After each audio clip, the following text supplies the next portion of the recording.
नरेंद्र मोदी झाली तुमची 15 वर्ष.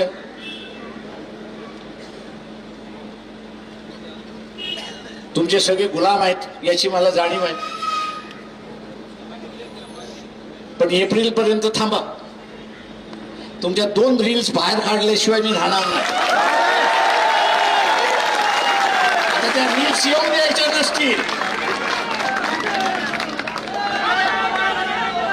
त्या रील्स येऊन द्यायच्या नसतील.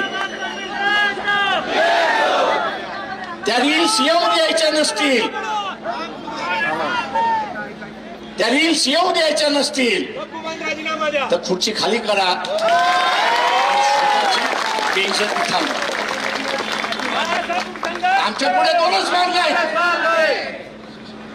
एक तर देशाला वाचवा आणि ते जर करायचं असेल तर तुम्हाला संपवा. आणि तुम्हाला इज्जत वाचवायची असेल तर तुम्ही खाली करा. आम्ही असताना बघून घेऊ. मी इथल्या बीजेपी वाल्यांना सांगतोय की आम्ही तुमचा राजीनामा नाही मागत. सत्ता ही तुमचीच राहणार आहे.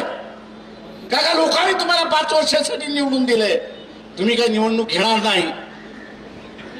तुम्ही काय निवडणूक घेणार नाही. त्याच्यावर सत्ता तुमचीच राहील. फक्त ती सत्ता राहत असताना भारताचं सार्वभौम ही कायम राहिलं पाहिजे. आणि त्यासाठी तुम्हाला नरेंद्र मोदी याची बळी हा द्यावाच लागला. उद्याची होळी आहे. बळी कोणाचा द्यायचा. बळी कोणाचा द्यायचा.